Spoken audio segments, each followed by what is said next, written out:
Hola amigos, bienvenidos al nuevo episodio de Derecho entre Panas. ¿La justicia en Ecuador funciona o es un mito?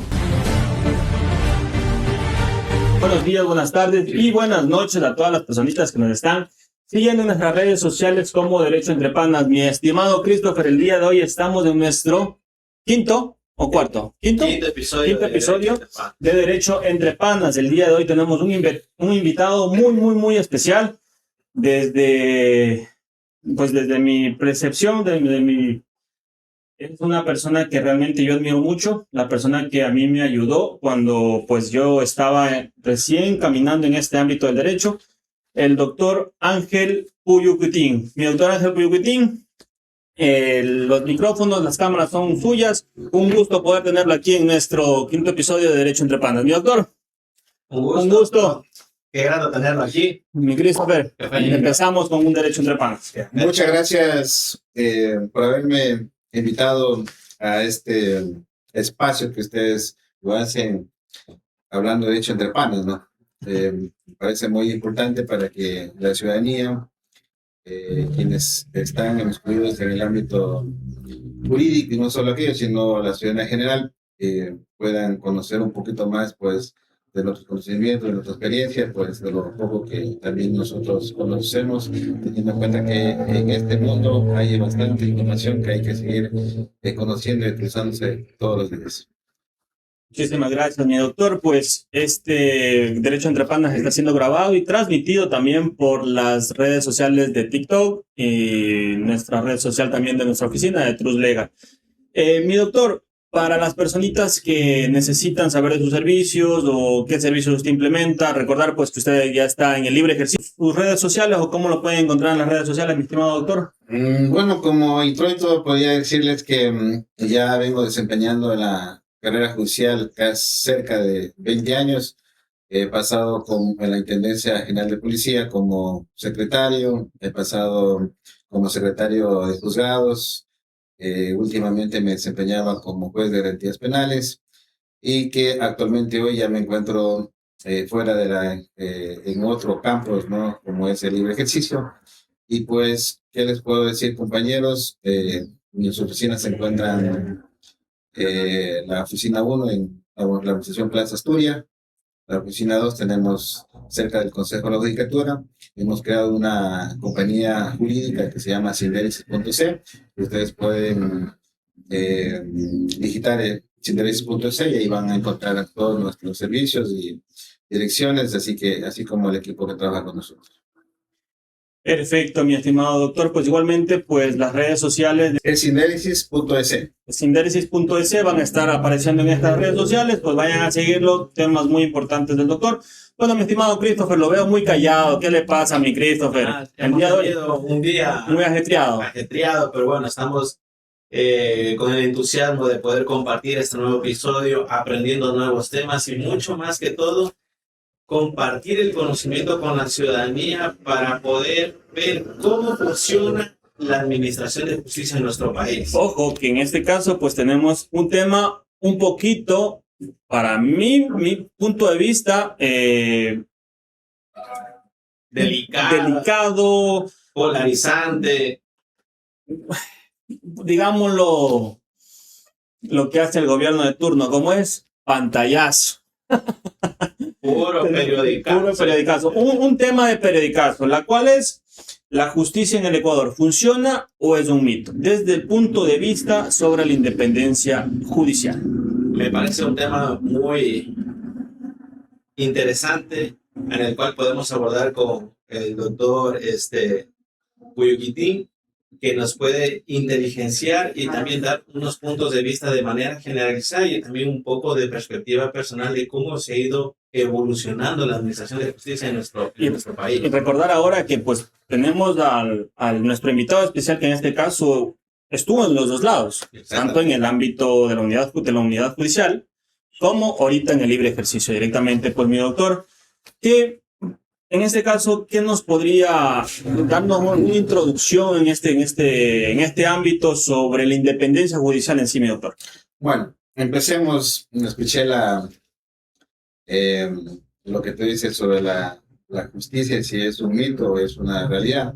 Bueno, para algunos puede ser que la justicia sea una utopía y para otros puede ser una distopía, dependiendo de la experiencia o que hayan tenido, ¿no? Bueno, cuando me hablan de la independencia judicial, a mí automáticamente se me vienen ciertos conceptos muy fundamentales, porque y para que también la ciudadanía entienda y que sé que van a estar más adelante escuchando este podcast, la independencia judicial vendría a ser un derecho de las personas, un derecho de los ciudadanos, que en realidad son aquellos quienes acuden a los operadores de justicia. Entonces la ciudadanía debe conocer que es un derecho.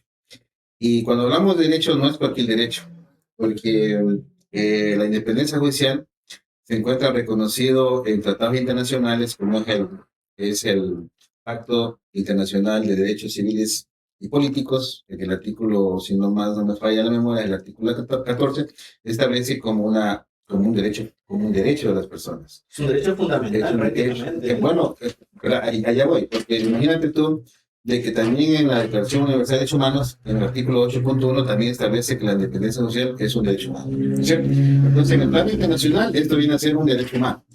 Pero cuando tú hablas de derecho fundamental, ahí viene otra cuestión que tenemos que observar. Porque para que sea de derecho fundamental de un Estado, como es en el Estado ecuatoriano, ese derecho humano tiene que ser reconocido en la Constitución. Y obviamente en el Ecuador, la independencia judicial se encuentra reconocida en nuestra Constitución. Entonces ahora sí hablamos de un derecho fundamental. Y ahí sí que hay que hacer una distinción entre el derecho y lo que es una garantía. Porque muchas veces, las personas confunden lo que es una garantía y lo que es un derecho. Entonces, para todo el mundo es una garantía, es lo mismo garantía con derecho, o son sinónimos. Pero en realidad, en nuestro sistema judicial, al menos en la Ley Orgánica de Garantías Constitucionales y Contrato Constitucional, establece que las garantías vendrían a ser los mecanismos a las acciones los cuales nosotros necesitamos para poder garantizar este derecho, para que se cumpla este derecho. ¿No es cierto? Como por ejemplo, tenemos la Habeas Data, tenemos la Habeas Corpus, tenemos la acción de protección, acción extraordinaria de protección, que vendrían a ser las garantías o mecanismos que recurrimos para poder que se ejecute o que se reivindiquen derechos o se reconozcan derechos o que esos derechos sean respetados, ¿no es cierto? Siempre y cuando estos hayan sido vulnerados. Exactamente. En ocasiones sucede. Exactamente. Ahora, hablemos. Cuando hablamos de independencia judicial, entonces significa que existe, desde el plano internacional, existen dos dimensiones. La primera dimensión es que la independencia judicial debe existir una independencia institucional objetiva. ¿Qué significa? Que el Poder Judicial debe estar aislado de los demás poderes del Estado. No tiene que haber injerencia sobre la función judicial. Esa es la independencia institucional objetiva. ¿Eso qué significa? Que el Estado en sí, le corresponde garantizar que a este juez que no se le vulnere esta autonomía de la independencia judicial, que tiene que resolver de manera independiente y obviamente bajo lo que establece la Constitución, la ley y los parámetros correspondientes, como es de motivación y muchas otras cuestiones, ¿no?, que tiene que observar el juez. Pero esa es la idea de la independencia institucional. O sea, normativamente estamos hablando de que así así tiene que funcionar esto, ¿no?, cuando hablamos de la dimensión institucional. Y de ahí tenemos otra dimensión que es una dimensión individual o individual. ¿Qué significa? Que el juez tiene que tener una dependencia interna, incluso por sus superiores y todas las personas que se hacen trabajando dentro de la función judicial, porque recuerden que tenemos un consejo de la judicatura, que es el órgano de control, el órgano disciplinario y administrativo, y tenemos a los jueces que deben resolver bajo esa autonomía. Entonces no tiene que tener tampoco esa injerencia interna dentro de la misma institución. Ahora, hablemos. Injerencia externa es cuando personas ajenas a la institución, que pueden ser otros por el Estado, que intenten coartar la independencia judicial. O sea, tener presión. Exactamente. Y la interna significa de que sus superiores, incluso los superiores que son los de alzar, al momento hay una sentencia de la Corte Interamericana de Derechos Humanos y así de la Corte Constitucional que cuando dice que cuando la Corte Provincial se equivoca y revoca una sentencia de primer nivel, puede recurrir que también esté afectando la independencia judicial. Puede llegarse a ese punto si se puede analizar en un punto más intrínseco. Ahora, ¿qué resulta? Que no solo queda ahí, también hay otras formas de vulnerar esa independencia judicial, como son los sesgos cognitivos. Los sesgos cognitivos son aquellos que son aquellos razonamientos mentales que tiene el juez al momento de resolver.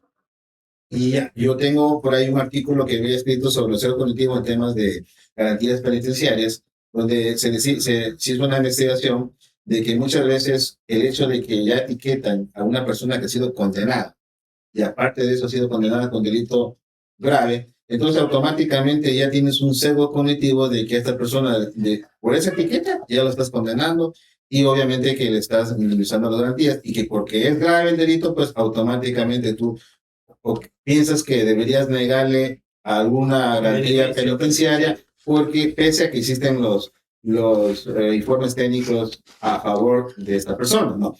Ahora, claro que hoy en día ya ha habido reformas donde hay ciertos delitos que son sido condenados, que no caben ciertos beneficios penitenciarios, pero sin embargo de aquello, pues, estos sesgos cognitivos también pueden violentar esa independencia interna del juzgador. Miren ustedes también, ustedes, por ejemplo, en estos casos de delitos de violación.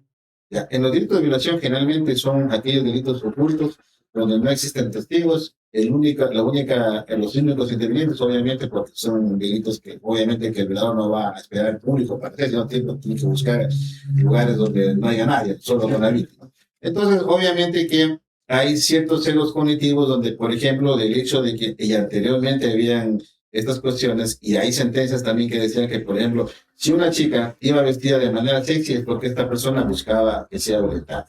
O porque si ella se vestía con determinado color, esto también es porque ella buscaba que la... O sea, es como que tenía un tipo de provocación para exactamente, a ese tipo de comportamiento. Exactamente. Incluso los antecedentes de esta persona decían que de pronto podría ser una forma de justificar por qué el agresor lo atacó. Entonces, estos son sesgos cognitivos que afectan al juzgador porque no están valorando objetivamente los elementos probatorios en el momento de tomar una decisión judicial. Y aquí, usted dijo algo muy importante. Estos sesgos a veces nos alejan de lo que realmente determina la ley. En muchos de los casos es que se debe respetar al tenor literal de lo que dice la norma y se debe hacer de manera imparcial. Y hay que dejar ese sesgo al momento de administrar justicia, o en este caso que tomamos el tema de garantías penitenciarias. Y aquí hay un tema muy importante, que últimamente la administración de justicia, como hemos visto en las noticias, el Consejo de la Judicatura ha estado como que interviniendo en las decisiones judiciales debido a estas presiones para poder tener beneficios al momento de emitir una decisión. No nos vayamos muy lejos. No solamente el Consejo de la Judicatura. Recuérdate tú cuando salió el mismo mandatario de nuestro país a decirle a los jueces constitucionales, jueces nacionales o constitucionales, la Corte Constitucional salió con pancartas a decirles que ellos estaban matando totalmente la justicia y el cuidado del país, de la delincuencia, que estaban amándose a la delincuencia porque estaban en contra de la reforma prácticamente, o de una de las preguntas que estaban haciendo. Lo que pasa es que una de las preguntas era que ellos, que se los controla los jueces de la Corte Constitucional. Yo les hago una consulta ahí. Bajo estas percepciones, si nuestro mandatario principal hace ese tipo de alegaciones, hace ese tipo de hincar a la ciudadanía en eso, en contra de la unidad judicial, ¿no creemos que la gente, bajo la percepción de ellos, piensa que la justicia del Ecuador no vale?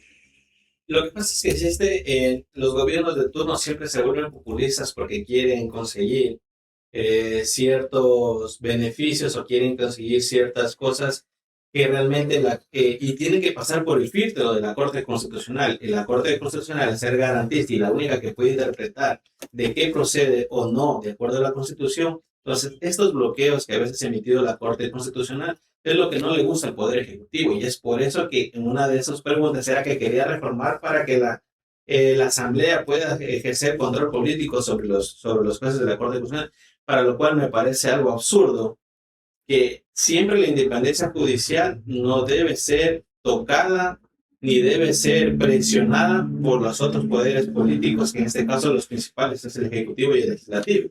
Porque si no, la justicia va a estar directamente dispuesta al gobierno de turno. Y eso es lo que queremos evitar. Una intromisión a la administración de justicia. Por eso, lo que pasa es que la independencia judicial, por eso es importante que se lo resalte como un derecho fundamental de las personas. ¿Por qué? Porque si nosotros lo tratamos de esta manera, vamos a entender que la independencia judicial no es solo analizar si el juez resolvió mal o bien o por qué lo hizo, sino que hay que dar también esas garantías para que ellos resuelvan conforme a derecho, para que se establezca esa independencia judicial. Porque imagínense ustedes, yo me pongo a pensar ahorita, tenemos una Corte Constitucional, ¿sí? Tenemos una Corte Constitucional que no hay quien ejerza control ahí. O sea, el Poder Legislativo tiene control, juicio político, ¿cierto? El Poder Ejecutivo, el Presidente de la República, también tiene un control que es el juicio político, tiene la Contraloría General del Estado, bueno, ahora también la que ha sido bastante cuestionada, que es el Consejo de Protección Ciudadana y Control Social. Y tenemos también el tema de que incluso los jueces están bajo un control, bajo el control de sus superiores, que lo hacen a través de una declaratoria de la examen. Tienen control de la Contraloría, porque la Contraloría les hace un examen especial sobre sus bienes. Tienen control control de la ciudadanía, pues porque también tienen una legitimización. Eso también es un tema también que hay que ir abordando más adelante. Pero imagínense ustedes, la Corte Constitucional es la única que no tiene control. Ellos toman una decisión final, estará bien o mal, pero no hay quien los cuestione y ellos no están sujetos a que nadie los controle. Ahora imaginen ustedes, inicialmente los jueces resolvían bastantes acciones de protección, los abogados en libre ejercicio presentaban bastantes acciones de protección, porque consideraban que era el único mecanismo más idóneo y adecuado para garantizar derechos, porque eso es lo que se busca. Entonces resulta de que los abogados de libre ejercicio, los jueces, operadores de justicia, la ciudadanía, otras instituciones, porque las instituciones estatales también recurrían a muchos mecanismos constitucionales. Entonces, resulta que ahora la Corte Constitucional, cuando observa que se fue de las manos, que hubieron ciertas sentencias que estuvieron demasiadas, podría decir, ellos ahora le llaman manifiestamente improcedente, porque si ustedes, esto de manifiestamente improcedente, ustedes se meten a ChatGPT o se meten en Gemini, son palabras que utiliza eso. Entonces, si nos ponemos a analizar sentencias, podríamos ver bastantes que se utilizan esos instrumentos. Ahora imagínense ustedes, que ahora vengan y digan que todos han entendido mal, y no era así como debían entender, y ahora comenzaron a sacar otras sentencias y comenzaron a declarar el hombre culpable como para justificar las sentencias que ellos venían realizando.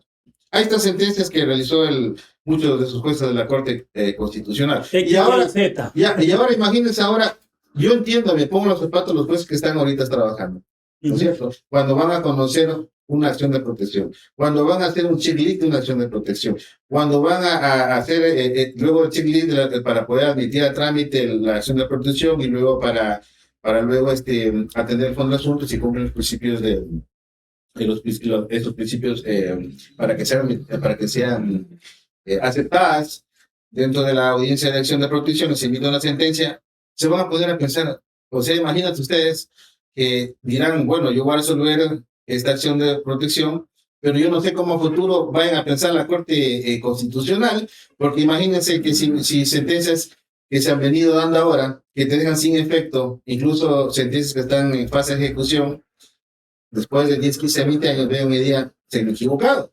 Entonces imagínense qué garantía tiene este juzgador que resuelve ahora una sentencia y que luego a 10, 15 años recién van a conocer en la Corte Constitucional, porque entiendo yo que la Corte Constitucional tiene bastante trabajo y que están congestionados y que también y que tienen que ir despachando. Pero demorarse 5, 10, 15 años y al último venga y te diga, puede ser 15 años se equivocó. Entonces, imagínense ustedes, yo me pongo los zapatos de estos jueces que están conociendo garantías constitucionales. ¿Cómo garantizan la independencia de estos jueces? ¿No es cierto?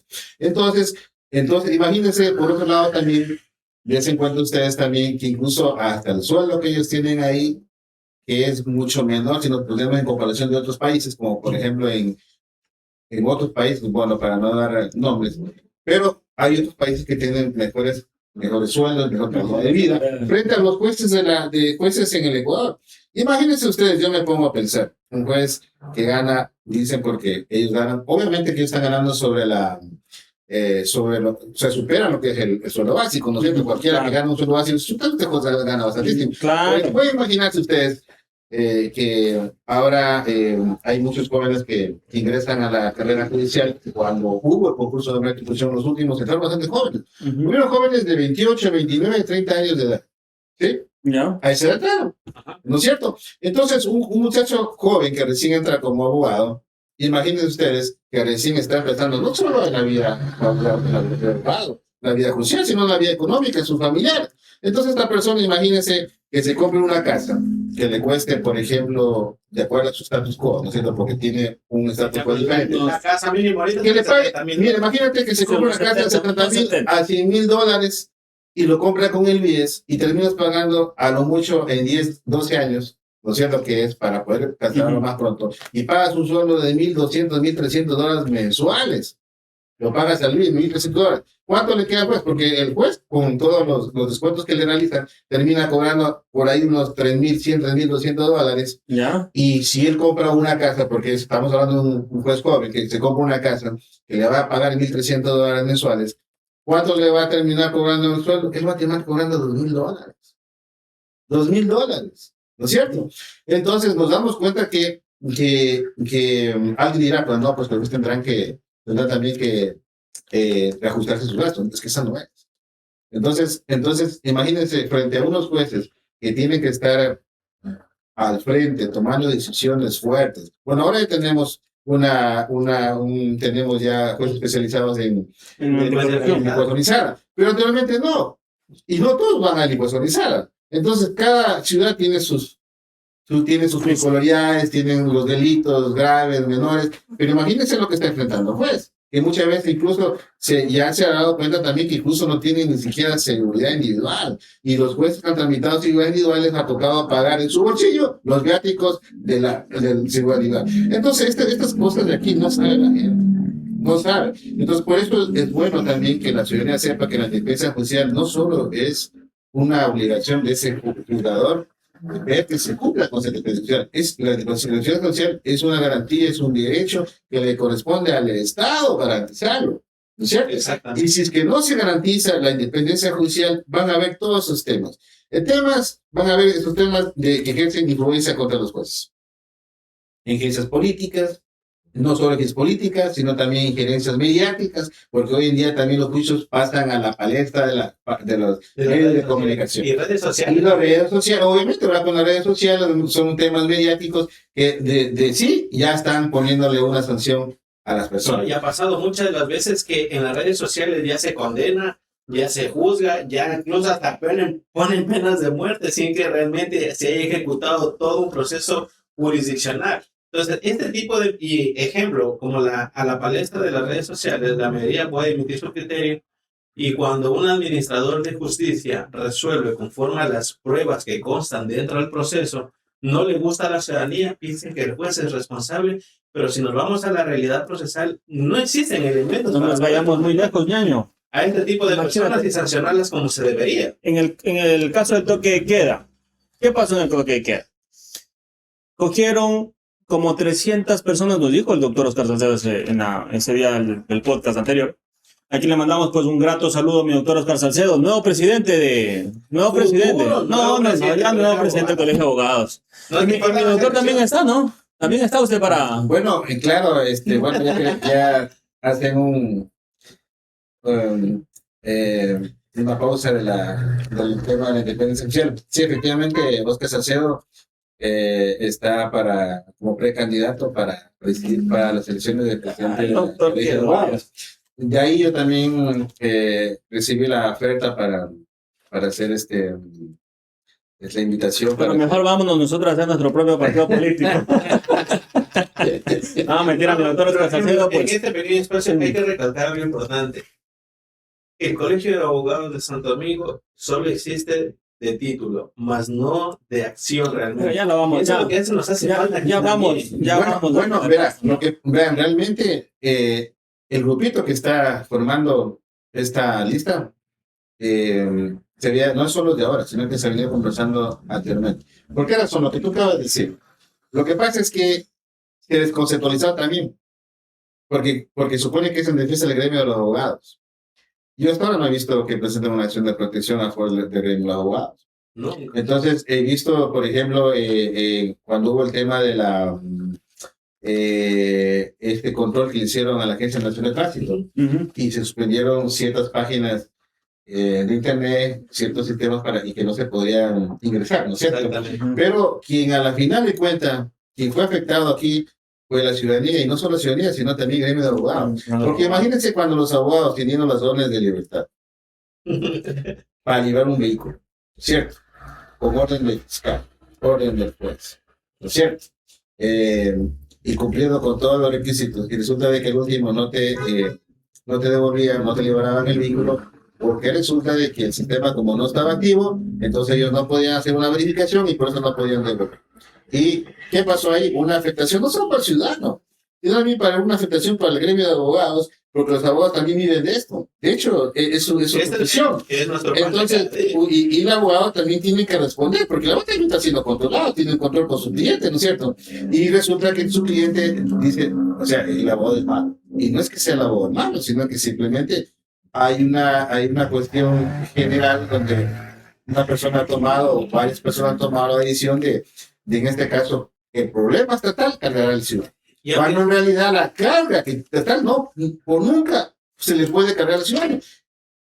Eso es una concepción totalmente diferente. Y esto de aquí, aunque no crean, indirectamente afecta a la independencia de la Administración de Justicia, porque las actuaciones administrativas estatales de esta magnitud afectan a la Administración de Justicia, porque si yo tengo una orden judicial que me dice devuelvas un vehículo, y por esta decisión administrativa ejecutiva no se puede ejecutar, es una afectación de forma indirecta. Claro, entonces la idea tampoco era decir, bueno, vamos como gremio a actuar de manera violenta o querer afectar a otras instituciones. No, la idea es de que las personas que están al frente del gremio de abogados se acerquen a hablar con las máximas autoridades y se puede llegar a consensos que no afecten ni a la Administración de Justicia, no afecta ni el área administrativa, ni tampoco afecta al ciudadano, que es al final quien es el más afectado, y que tampoco no se afecta al gremio de abogados. Eso es lo que queremos. O sea, que se sienten a conversar, ¿no es cierto? Y si que no hay una conversación y que si luego de haberse agotado los mecanismos más, en estos mecanismos, pues ahí se recurría a los mecanismos judiciales. Pero se vio esa presencia, no sé si ustedes observaron esa presencia en la defensa del gremio de abogados, entonces por eso nace este grupo de amigos que también quieren darle un cambio y ojalá pues les vaya muy bien y puedan luego a futuro formar un mejorar esta... No, porque en este caso es que les va bien a ellos, nos va bien a nosotros como abogados. Y es que es importante también el tema del colegio de abogados, por ejemplo, yo he visto en la mayoría de colegio de abogados de Pichincha y Guayaquil, que siempre están en constante formación. Y eso no existe aquí. ¿Qué te parece, mi Christopher? Si eso de ahí directamente le hacemos la cordial invitación a mi doctor, que está como candidato también para la lista. Sí, yo estoy para secretario. Para secretario. Entonces, ¿qué tal, mi doctor? Si nos atrevemos directamente a tomarle a solicitarle, más que nada, pues traer a todos los de esa lista, a todas las personas, al presidente, al vicepresidente, abrir un espacio para que una tertulia jurídica con ustedes directamente para que nos digan cuáles son la proyección que ustedes tienen como candidatura, qué es lo que nos ofrecen a nosotros como abogados, porque habrá abogados nuevos que recién se están graduando y dicen, ¿para qué me voy a inscribir yo al colegio de abogados? ¿Qué gano yo inscribiéndome al colegio de abogados?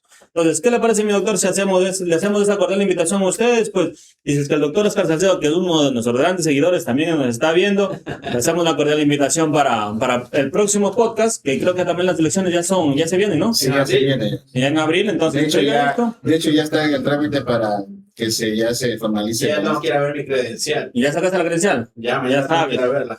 Todo Oscar, Osito Oscar. Bueno, saltándonos, como nos dijo el doctor Oscar Salcedo, pues en el toque de queda hubo estos presos, como 300 presos. Pero ahí habían personas que salían de trabajo, que hubo uno que lo grabaron en video, que estaba trabajando en una gasolinera y se lo llevaron a la gasolinera. Entonces, en ese caso, ¿qué es lo que tiene el juez? tiene una presión social directamente porque el Estado dijo a todas las personas que estaban en el toque de queda vamos a darles prisión y tienen el lado de lo que dice la ley. Y la ley que te dice que si es que presentas cierta documentación, pues te pueden dar medidas sustitutivas a la prisión preventiva, ya que la prisión preventiva es de última ratio. Entonces, ahí en ese caso, ¿también existe independencia judicial o los jueces están haciendo mal al no querer obedecer directamente a lo que dice el Estado? Desde este punto de vista, ¿cuál sería la concepción general prácticamente? Porque al ser un delito flagrante, pues ya muchas de las veces las personas creen que hay que emitirles prisión preventiva y que vayan a la cárcel. Pero realmente el tipo de delito que es incumplimiento de decisiones legítimas amerita para una prisión preventiva. Bueno, habría que analizar el tema porque, como decía antes, hay ciertos sesgos cognitivos que de alguna manera afectan el razonamiento cognitivo del juzgador, ¿no?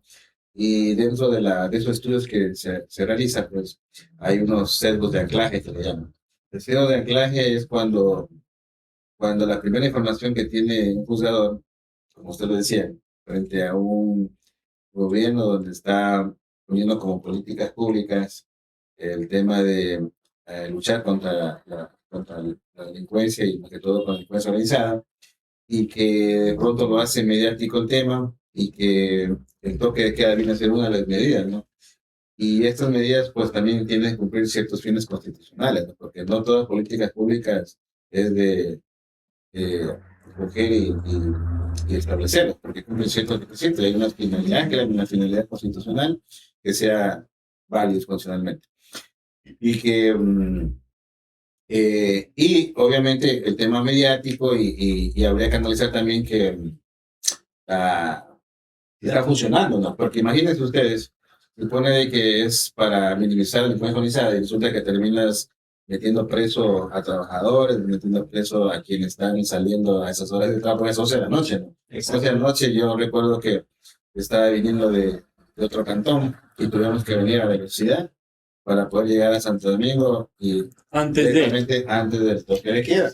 Y imagínate que nos obliga incluso hasta cometer un accidente clásico. Imagínate, por cuestiones de trabajo que ya no depende de uno también venir temprano y puede ocurrir este tema, ¿no? Pero más allá de eso, recuerden ustedes también de que los fiscales también tienen que tener sus intervenciones bien fuertes, objetivas, tienen que tener métodos de convicción. Y claro, obviamente que los jueces tienen que resolver en base a eso que le presentan, ¿no?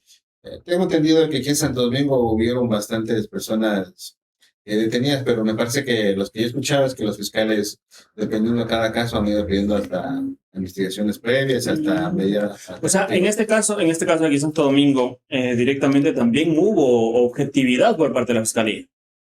Porque en otras provincias no, créanme que no, que en otras provincias directamente salieron a decir de que los jueces estaban en contra directamente de la medida lanzada por el gobierno. Doctor, yo soy muy crítico del gobierno de turno. Eso sí, téngalo por seguro. En mis podcasts, en los otros episodios, ya habrá visto cómo yo últimamente soy muy crítico. Para mí, el toque de queda no sirvió de nada. Directamente dañó al nivel judicial porque hizo poner a mucha gente, lo que está haciendo este gobierno es poner en contra a la propia gente de los jueces, pero en sí no es culpa de los jueces, como usted mismo lo dice. A veces son actos intrínsecos que también tienen que hacer un checklist, como usted mismo lo dice, para ver si es que existe o no existe parámetros. Además de eso, también tenemos que tener la evaluación de la Fiscalía, que directamente es la que propone los elementos de convicción claros y precisos para ver si es que se puede avanzar. Bien se queda en investigación, bien se formula cargos, bien se pone una prisión preventiva, o bien se dan las medidas sustitutivas. Claro, porque de pronto también eso es lo importante también de analizar también cada caso en concreto, ¿no? Porque a veces no pueden resolver por analogía, porque es prohibido resolver casos iguales, cada de acuerdo a las circunstancias del hecho. En este caso, una pregunta puntual que muchas personas, pues, recién que tal vez tratamos de conocer esto de la independencia judicial. La independencia judicial es catalogada, como usted mismo nos manifestó, como un derecho fundamental y como una garantía. ¿En qué se diferencia esto de aquí, del derecho fundamental y la garantía? Verá, lo que le decía es que la independencia judicial es un derecho fundamental, ¿no es cierto? Y este derecho fundamental es de las personas. Pero quienes están obligados a garantizar esta independencia judicial es el Estado. Entonces el Estado es a quien le corresponde garantizar esta independencia judicial. ¿Y cómo se lo puede? ¿Cuáles serían las garantías o los mecanismos para poder garantizar esta independencia judicial? Primero, deben crear reglas claras. Porque imagínense ustedes, para declarar la errónea judicial un juez, tiene que cumplirse un análisis bien riguroso. Sí, porque pueden caer en el hecho de también vulnerar la independencia judicial del juez del que le están haciendo el control, ¿no es cierto? Porque también ahí existe también lo que es la movilidad del juzgador. Porque imaginen ustedes como pasó hace años atrás, nosotros éramos más jóvenes cuando hubo la famosa Pichicorte, donde cesaron a los jueces de la Corte Constitucional, cesaron a los jueces de la Corte Nacional y pusieron a otros jueces. Entonces, esa es una de las formas de coartar a la independencia judicial. Entonces, por eso es que los tratados internacionales han establecido garantías, o sea, son garantías reforzadas para los jueces. ¿Por qué? Porque no pueden estarlos moviendo. Por eso existe la Constitución, habla de jueces que deben estar bajo curso de media posición. Incluso hacer lo que es la carrera judicial. Y exactamente la carrera judicial. Entonces, pregúntense ustedes si es que los jueces, luego, los jueces están siendo evaluados, y si para ser evaluados, la finalidad es para sacar a los jueces, moverlos a los jueces, o es para garantizar la carrera judicial. Porque la acción es para la carrera judicial. Obviamente que en ese lapso, si alguien no cumple las evaluaciones, pues hay cuestiones que incluso pueden hasta ser separados de la institución. Pero en realidad la finalidad de la evaluación es para que haya esa carrera judicial, ¿no es cierto? Exacto. Entonces, esa también es otra de las garantías, ¿no es cierto? Ahora, y cuando existen vulneración a la independencia judicial, cuando ha habido estos tráficos de influencias, al Estado le corresponde perseguir estos delitos. Y tiene que responder esos delitos. Entonces, ahora, ustedes pueden ver muchos casos donde ha habido tráfico de influencia, como el caso de un presidente del Consejo de la Judicatura, del cual ha sido juzgada, pero bueno, en ese caso no quiera analizar el tema, pero supuestamente pues se habría tratado de separar a un juez de la Corte Nacional para que se resuelva de una manera al cual, bajo protección de ciertas líneas políticas. Entonces, este tema le corresponde al Estado. Es una obligación internacional, ¿cierto? Entonces, imagínense también de que a los jueces también les corresponde denunciar estos hechos. ¿Qué pasó con el juez Serrano? El juez Serrano también denunció hechos donde había tráfico de influencias. Él también estaba en obligación de denunciar que se está afectando la independencia judicial. Entonces, estas garantías son los mecanismos que le corresponde al órgano estatal. Y el órgano estatal puede responder como Estado ante los organismos internacionales. Y ha habido sentencias de la Corte de Derechos Humanos, del cual le ha dicho a los jueces, en estos casos de la Pichicorte, le ha dicho, por un momento, aquí usted tiene que garantizar la estabilidad de los jueces. Pero no por garantizarle al juez tal, al juez X, sino ¿por qué? Porque la estabilidad de los jueces va a garantizar la independencia judicial, y la independencia judicial es una garantía de los ciudadanos. Porque imagínense ustedes la falta de certeza y seguridad que tienen los ciudadanos. Que hoy día tienes un juez que te sortea y mañana resulta que ya lo sacaron y ponen otro juez y pasado otro juez y pasado otro juez. ¿En qué queda tu situación?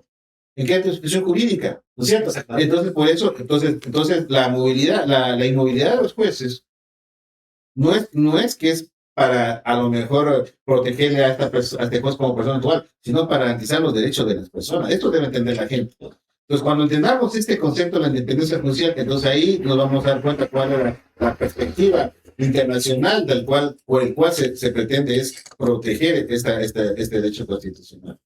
Entonces, muchas veces lo tomamos muy apresurado. A veces, cuando los jueces toman resoluciones, nosotros estamos unos adeptos, otros opositores, y al final no ven cuál es el fondo del asunto. Como les decía, incluso hasta el mismo sueldo, la misma permanencia de ellos es parte de la independencia judicial, porque si no, hasta ellos mismos dirán, bueno, imagínate usted poner jueces temporales que a lo mejor estarán 1 año, 2 años, 3 años. ¿Qué garantía está que estos jueces resuelvan de forma que resuelvan con sentencias que sean sentencias que contribuyen con el derecho, ¿no es cierto? Exactamente. Entonces eso no va a suceder y eso es lo que está advirtiendo el derecho internacional. Y es que esto también, este tipo de cosas o esta falta de garantías del Estado hacia la administración de justicia vulnera también el tema de que exista una tutela judicial efectiva, una tutela judicial imparcial. Y esta falta de garantías del Estado a la administración de justicia afecta a la ciudadanía en general. Muy triste, pero... Y eso es lo que hay que ir corrigiendo. Y lo que pasa es que muchas de las veces solo se politiza, pero no se toma acción en realmente recuperar una administración de justicia independiente, imparcial y objetiva al momento de poder juzgar las distintas conductas que pueden conocer los jueces de nuestro país. Y aquí tengo una pregunta clave, mi querido. Yo sé que a ti te molestan mis preguntas. Es una evaluación, a veces me tomas unas evaluaciones que a veces... Yo tengo una pregunta, mi querido. Y tú más porque has estado un poco más empapado de esto, han estado más cerca de la situación. ¿Crees que un juez aquí en Ecuador directamente puede decidir libre completamente? O en este caso existen presiones que la gente no ve. Siempre existen presiones que la gente no ve y cree que los jueces no existen presiones políticas de los estados y a veces, ejemplo, el Consejo de la Judicatura siempre está ligado al poder político de turno. Y estas presiones políticas que recibe el Consejo de la Judicatura pasan a los jueces y eso afecta a su independencia judicial, incluso a la sana crítica que puedan tener los jueces sobre cierto tipo de delitos que ellos no van conociendo. Y esto sí debería existir una independencia, no debería existir esa presión política, porque se supone que el Estado confía en las personas que pueden administrar justicia. Y si no existe esa confianza del Estado, ¿cómo garantizas una correcta administración de justicia por parte de las personas que tú mismo designas para administrar justicia? Puede que esto, yo que lo he vivido, lo vivo cada día como abogado en libre ejercicio, he estado también trabajando como funcionario del Estado y siempre existen presiones políticas. Para todo tipo de funcionarios existe presión política, que si no te vas alineando, te van apartando. Y existe en el transcurso del tiempo que esas falta de que te alinees al gobierno de turno pueda incurrir en un despido o te presionen a que tú renuncies. Entonces siempre existe una presión política a la administración de justicia. Desde mi punto de vista y lo que yo he conocido cuando yo he trabajado para el Estado y de lo que se puede ver también para en el libre ejercicio. Ya, aquí hagamos un paréntesis en este caso y sin mucho tecnicismo, porque muchas personas también que no son abogados, nos siguen en nuestro canal de YouTube, de TikTok, como Derecho Entre Panas. Sin mucho tecnicismo, ¿qué es una independencia judicial? O sea, para un juez en sí. Es que no existe intromisión de terceras personas. No, ¿qué es una independencia judicial? O sea, ¿qué es la independencia judicial sin mucho tecnicismo para que la gente que nos está viendo, pues, sepa más o menos de qué tema estamos hablando? Bueno, en sí, en aspectos generales, la independencia judicial es que la persona que conoce tu causa o cualquier causa en general no tenga ningún tipo de presión al momento de resolver lo que está conociendo. Eso es la independencia judicial. Claro, es la autonomía que tiene el juzgador al momento de resolver el caso. ¿Pero solamente juzgadores o también, ejemplo, las autoridades, por ejemplo, gobernación, municipios, o solo en juzgadores? Yo creo que, como estamos hablando en tema de administración de justicia, creo que es la autonomía que tienen los jueces para poder resolver de acuerdo a su sana crítica y a los elementos de prueba o las pruebas que puedan tener en este momento de resolver sobre eso. Los gobernadores siempre van a estar alineados al gobierno de turno porque recordemos que el gobernador es como el presidente que representa dentro de la provincia. Y hay unos que, si me ponen a hablar de manera personal, yo no comparto. Nos cortan. Yo creo que es importante la administración de justicia en que las personas que están a cargo de esto siempre tengan autonomía para poder resolver de acuerdo a su sana crítica y a los elementos de prueba que puedan tener en ese momento, no por presiones externas. Claro, la autonomía, prácticamente la autonomía que tiene el juzgador de resolver de manera independiente basándose en la Constitución, la ley y de acuerdo al caso que concreto. Mi estimado doctor, una pequeña consulta. Usted que como vuelvo a repetirlo, pues estuvo en los dos lados. En este caso, pues, bajo su punto de vista como juez, pues, ¿cuál es el error puntual o el error más común que cometemos los abogados jóvenes en el libre ejercicio al momento de pararnos en un estrado y solicitar X, Y o Z pretensión? Bueno, chuta, bueno. Creo que los nervios son parte de cuando... No, eso es normal, pues, eso es normal, pero uno de los errores, o sea, puntuales, ejemplo que usted diga, chuta, este man, ¿cómo va a creer que hace este tipo de circunstancias? Tipo de errores. Bueno, yo cuando he estado en el tiempo que trabajé de juez, al menos en Santo Domingo, yo vi muchos abogados jóvenes, así como con experiencia que sí saben litigar, sí cumplen al menos con buenos técnicos, más que todo ahora se está actualizando, aprovechando las redes sociales, los medios telemáticos, ¿no? Pero sí, claro, cuando son jóvenes o cuando somos jóvenes, como dijo aquí Cristo, cuando dice los nervios, el principal es los nervios. Y cuando tú tienes nervios, pues obviamente y si vienes con un discurso ya elaborado, diseñado, puede ocurrir que en la audiencia pueden pasar muchas cosas, ¿no? Y al último te olvidas de esa narrativa que te la tienes ya preparada, porque en realidad en la audiencia es diferente, en la audiencia ya estás en el campo donde puede pasar muchas cosas. Entonces, creo que en Santo Domingo sí estamos trabajando bastante con el tema de la litigación oral. Hay mucha gente que está preparada. Menos ustedes, dice, menos ustedes. Ustedes no, yo los vi litigar y ustedes fallaron. El nervio, pues. No, es que aquí hay que tener algo en cuenta. Por mucho que tú llevas en el transcurso del tiempo ejerciendo, los nervios siempre van a estar ahí. Que progresivamente los vas dominando, los vas controlando, pero ser abogado y estar litigando todo el tiempo, los nervios son parte de este proceso y siempre van a existir. Y una vez yo escuché que cuando tú dejas de tener nervios es porque ya le perdiste pasión a la profesión. Bueno, saben que hay una cuestión también. Lo que sí he detectado que una de las fortalezas que tienen ciertos abogados litigantes es de que hay muchos de ellos que observan cosas que no ve otra persona, otro abogado.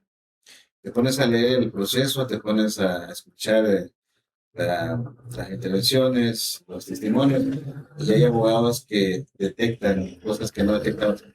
Y es importante porque luego eso les ayuda, pues, para poder entender el caso, para poder atacar, contraatacar, interrogar y contrainterrogar. Entonces, por eso el tema es de que los nervios primeramente tienen que estar pulidos. Exacto. Porque si estás con nervios no vas a escuchar ni vas a observar ni tratar estas cuestiones, ¿no?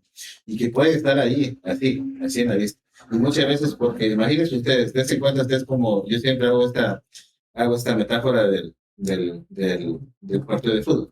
Imaginen ustedes que el árbitro y las personas que están afuera viendo el partido se dan cuenta de todos los errores. Y dicen, oye, patea la pelota, era que así, eso, y es como que están narrando. Pero, y en cambio, si tú te vas a la cancha, entonces en la cancha es diferente. Dices, no, pero o sea, es diferente, ponte a jugar, es diferente. Entonces no es lo mismo. Entonces desde afuera tú ves muchas cosas. Y eso ocurre. Cuando el juez está al frente, entonces el juez ya tiene todo el panorama, ya sabe qué es lo que va a hacer uno, con la experiencia que tiene, cómo va a hacer el otro, ya sabe cómo está el proceso y cómo se va dando. Entonces ellos más o menos tienen un patrón porque tienen todos los días audiencias. Todos los días tienen lo mismo. Entonces ya tienen un patrón de lo que está sucediendo y ya se pueden dar un pronóstico de lo que va a pasar. ¿No es cierto? Exactamente. Entonces, pero cuando los abogados comienzan a ver algo que no ve el resto, y tampoco lo ve el juez, tampoco lo ve el fiscal, y atacas de eso, es cuando prácticamente vas a tener... La rompiste, como dices. Claro, realmente, porque imaginen ustedes también que ustedes, bueno, ojalá algún día tengamos un podcast justamente de litigación oral, que lo que me está gustando bastante, ¿no? Ahora que estoy en el libre ejercicio, estoy en el otro lado de la cancha. En el otro lado de la moneda. Claro, entonces imaginen ustedes que uno tiene que analizar. Yo he visto, por ejemplo, ¿no? Que hay veces que, por ejemplo, el abogado, al menos los que son bien minuciosos, primero comienzan a analizar, te meten al CENESID y dicen, este juez, ¿qué tipo de juzgados tienes y en qué no se atiende? El abogado contrario, ¿qué títulos de posgrados tiene o no tiene? Y si es que tiene, ¿de qué universidad? Y de ahí ya te comienza ya una etiqueta, te va dando ya cuál La van estudiando. Ya, ¿no es cierto? Entonces con eso ya te das una idea con qué personas te vas a encontrar en la vida, ¿no es cierto? De entrada. Y luego cuando vas para allá, pues ya vas con confianza, o más confianza, y es cuando tú vas a tener, vas a poder observar cosas que nadie lo ve. Y cuando tú observas las cosas, y aparte de eso, cuando tú entiendas qué es lo que al juez le llama la atención, qué es lo que el juez, porque date cuenta de una cosa aquí. Tú cuando vas a una audiencia, tú puedes ver al juez que estés distraído, ¿no es cierto? Pero, ¿por qué? Porque él ya sabe lo que están diciendo, se vuelve retórico lo que uno va hablando, ¿no es cierto? Tanto la fiscalía como la parte. Pero cuando comienzas tú a hablarles a los jueces, por ejemplo, de garantías constitucionales o principios de garantías, ¿no? Que pueden ser como derecho a la defensa, la mediación, alguna vulneración que se afectaba. Entonces, los jueces, cuando tú hablas de esos temas, automáticamente, pues, te comienza a escuchar. Porque al juez le interesa de que no haya vulneración de derechos constitucionales. Exactamente. Te dejan en indefensión. Cuando tú dices, ve, a mí me dejó en indefensión porque tal escrito de la fiscalía no me atendió, o si me despachó a medias, o no despachó lo que yo quería, y aquí sí hay una vulneración a mi defensa. Entonces, después de una, te comienza a escuchar. ¿No? Entonces, así hay cosas que hay abogados que lo ven y no lo ven otros, y que de pronto eso es lo que realmente tienes que atacar. Y a veces te ponen a atacar cosas que no tienen nada que ver con el proceso. Y a veces por eso que el juez dice, a ver, un momento, ya, culmine, te doy 5 minutos, porque tú estás haciendo cosas que no tienen nada que ver, te estás yendo de la línea. Y esto es importante en el tema de argumentación jurídica, y ahí sí yo daría un consejo a las universidades, especialmente aquí en Santo Domingo, que muchas veces de las mallas curriculares no tienen el tema de lo que es litigación oral. Muchas de las veces solo nos quedamos en la teoría y cuando no estamos aprendimos afuera. Y tienes un punto en que los estudiantes o cuando ya se gradúan, vas a libre ejercicio, no sabes qué debe de hacer. Y eso es lo que se debe actualizar en las mallas curriculares de derecho, litigación oral. Bueno, yo también han escuchado, porque mire, yo también sé hacer también esta otra, bueno, no sé si está bien el ejemplo, ¿no? Pero hay una metáfora, ¿no? También que se utiliza ahorita, es como, por ejemplo, es una diferencia entre Ronaldo y jugador de fútbol portugués Ronaldo y Messi, por ejemplo. Yo sé que a algunos les gusta Ronaldo, a otros les gusta Messi. Bueno, de paso les digo que yo solo veo fútbol, me gusta, no tengo preferencia. No creo que no sea liguista, doctor. Aquí solo entramos liguistas nomás. Pero tú eres barcelonista, ¿no? Sí. Pero verás, por ejemplo, Ronaldo, siempre he escuchado yo que le catalogan que él llegó a ser buen futbolista, pero él practicando, preparándose, ¿no es cierto? Y resulta de que Messi igual te dice, él no se prepara, él no necesita preparar, su talento natural. Entonces, yo considero que también así en el derecho, al menos en la litigación oral, hay gente que se prepara y se esfuerza más. Tiene que seguirse preparando y esfuerzo más, y hay otra que ya tienen ese talento. Esa facilidad. Ya. Entonces, para quienes no tenemos el talento, pues preparémonos más para estar al nivel del talentoso. Porque en realidad sí se ven audiencias que hay gente que realmente es talentosa en la litigación oral, hay gente también que es bien preparada y también se vuelve talentosa. Entonces, muchas gracias, doctor. Yo sabía que quería decir mi nombre. Muchas gracias. Dígalo, yo sé que quiere decir mi nombre hace rato. Aquí tenemos un ejemplo. Nació y tiene talento. Y se prepara. No, y creo que muchas de las veces, ejemplo, la preparación, la constancia, muchas de las veces creen que, ejemplo, y aquí voy a algo muy importante, saliéndonos un poquito del tema, que la gente cuando estudia derecho dice, no, es que tú tienes que aprenderte de memoria los artículos, y no es así. Ninguna persona se aprende de memoria los artículos. Lo que sí es el tener el conocimiento y qué dice, interpretar de manera correcta lo que dice la norma. No es aprender de memoria. Bueno, verá, lo que pasa es que, veramos, hay una cuestión aquí. Hay el principio que se llama, libre no descurio, ya, que hace, es un blocardo ahora porque se encuentra reconocido ya en el Código de Constitución Social, donde establece de que cuando existen omisiones de derecho, al juez le corresponde subsanar, porque él es el juez conocer de derecho, ¿no es cierto? Entonces, por eso viene ese aforismo que dicen, ustedes traigan, ustedes tienen que traer los hechos y después poner el derecho, ¿no es Exactamente. cierto? Pero resulta que en la audiencia, la mayoría, al menos yo he escuchado cuando yo estuve de juez, que la mayoría empieza hablando sobre, está bien, no, que hablan sobre la Constitución, tratados internacionales y las normas por aquí y por allá, pero nunca hablan y atacan sobre los hechos. Porque en realidad se entiende que el juez ya conoce la Constitución, Exactamente. ya conoce los tratados internacionales, se entiende que ya conoce el COI, y entonces lo que no sabe el juez Son los hechos. son los hechos. Y eso es un principio intrínseco. y prácticamente. resulta que, por ejemplo, el fiscal pone la teoría del caso, pone los hechos, y resulta que cuando la contraparte tiene que también refutar hechos con hechos, o al menos contradecir los hechos. Sino que si es al revés, se viene con la Constitución, el Tratado de Constitución, COI, y al final no dice nada de los hechos. Después el juez está ahí con sueño, ahí no sabe, ya la tengo, ya me la sé clarita. Empieza a ver sobre los hechos. Y hay veces que el juez dice, un momento, vaya culminando, o dígame, refúteme lo que Es lo que quiere. lo que está pasando acá. El fiscal dice esto, lo otro, pero usted dígame lo contrario. ¿No es cierto? Exacto. Entonces, Deben ser intervenciones puntuales. prácticamente. entonces sí sería muy bueno a hablar con Oscar, ojalá se pueda llegar a ganar en esa, No, Dios mediante, así va a ser. o al menos a las nuevas personas o a las personas que van a ganar en estas para Las elecciones de abogados. elecciones de abogados, pues Voten por el doctor Salcedo.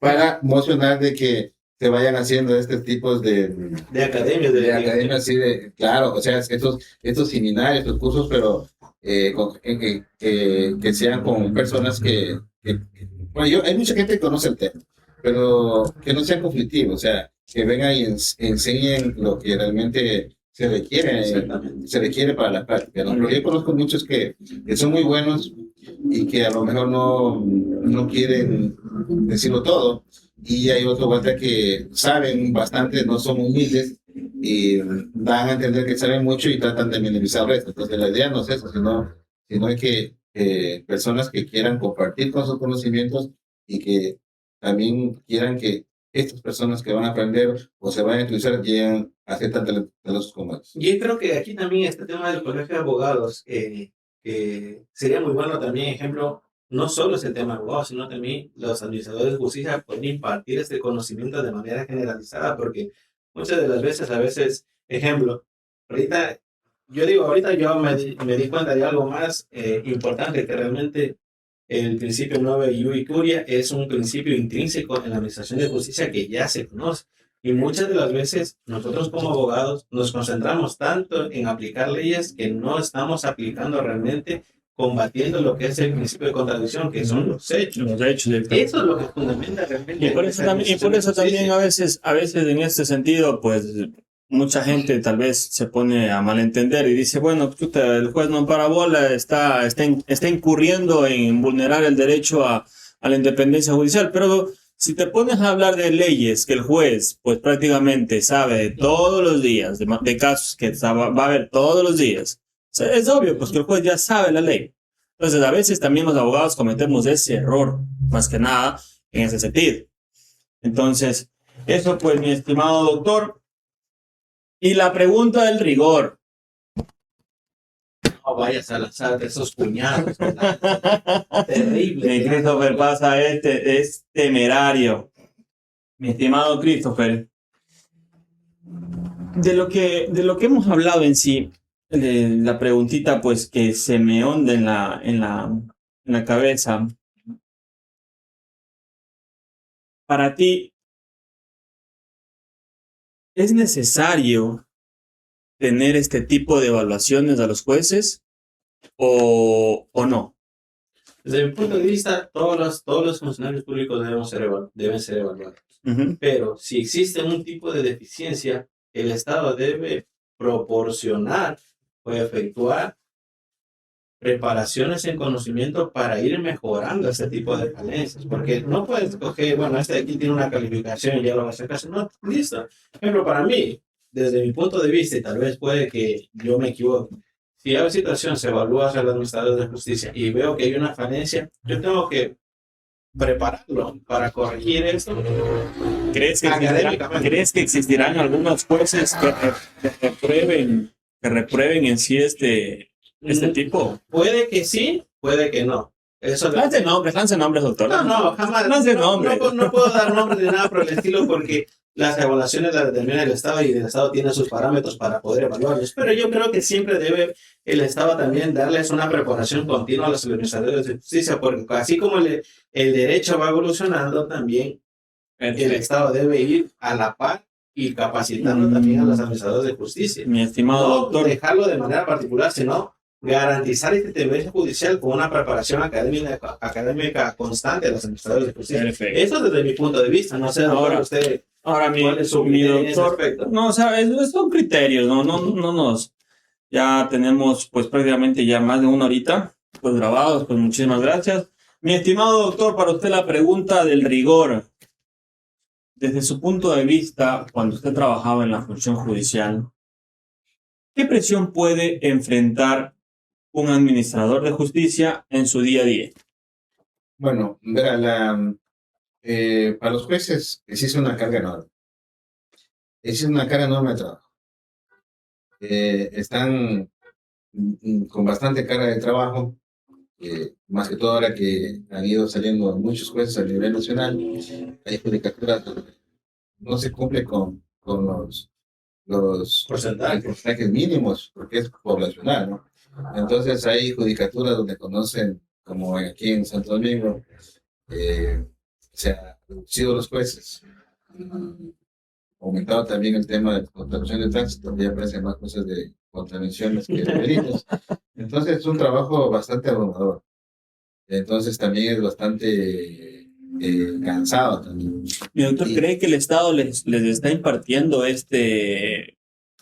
qué sé yo, les está dando la mano a los jueces, a los administradores de justicia o no? Bueno, si tomas en cuenta de que actualmente incluso hay judicaturas donde se ha escuchado, al menos por los medios de comunicación, donde se están cayendo los techos. Aquí en Santo Domingo se cayó un techo y hubo un funcionario lesionado. Exactamente. Y des en cuenta ustedes que aparte de eso, también una aparición mínima, también podría decir, al momento de atender a los ciudadanos, porque hubieron, ahí se llama ese tema que activo mental de contingencia, y comienzan a recibir escritos manuales, y ya no por sistema, y es un problema, porque ahora todo se maneja sistematizado. Entonces, hasta que lo suban al sistema, imagínense, tú tienes que impugnar hasta el día que pasó el evento.